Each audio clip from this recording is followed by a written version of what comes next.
Vienā no glezēnākajām Madonas novada vietām, Kaķīša ezera krastā Vestienes pusē, atrodas valsts mežu dienesta apmācību centrs Pakalnieši, un viens no centra darbības mērķiem ir sniegt praktiskas gudrības meža dzīves izzināšanā, ieskatīties un pētīt notiekošo dabā. Centra vadītāja Inese Mailīte šodien pulcē novada skolu bērnus uz ziemas meža gudrību dienu, lai kopā pušķotu egli pašdarinātām rotām, izveidotu Latvijā augošu koku deķi, pagatavotu koka metamos kauliņus un iemanītos malkas zāģēšanā. Par mežu ir jāmāca mežā, un tā ir arī pamatlieta, kas ir aktuāla, jo skolu programmas, es esmu daudz runājis ar skolotājiem, skolu programmas šobrīd ir tādas, ka nav laika skolotājiem iet dabā ar bērniem. Viņam ir jāredz, jāpatausta kāds kļaus, kāds osis, kāds ozols, un viņi atpazīst tās lietas, kaut kā savādākā veidā jārunā ar bērniem. Nevar grāmatā paskatīties ozola lapu, un tad visi zinās tagad, kāds ozols izskatās, tā nenotiks tās lietas.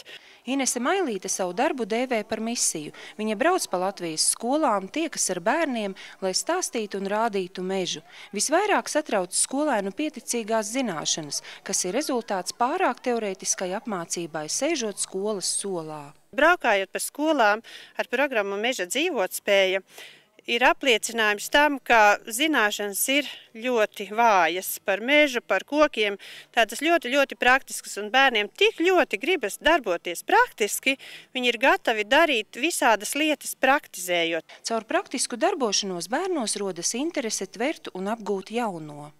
Kādas tad ir tās zināšanas, ko jūs šeit ieguvāt šodien? Daudzas koku sugas iemācījāmies, kuras es, piemēram, nezināju, un kaut ko jaunu veidot, ko arī no dabas materiāliem var. Visu laiku pierast ceidot ar kaut ko no to, ko var visu veikalā nopirkt, bet nav pierast to, ko var no dabas materiāliem var izveidot. Mēs ar grupu taisījām metamo kauliņu, zāģējām malku, arī koku sugas atpazinām. Es arī dažas nebiju nemaz tādas pa tādām dzirdējis. Man arī patika ļoti, kad es arī nezināju, ka tādu kauliņu var uztaisīt, metamo kauliņu no koka, un man patika. Arī nākamajā gadā apmācību centrā Pakalnieši turpinās savu izglītojošo darbu un rosinās ieraudzīt mūsu meža taku neatkārtojamību un burvību.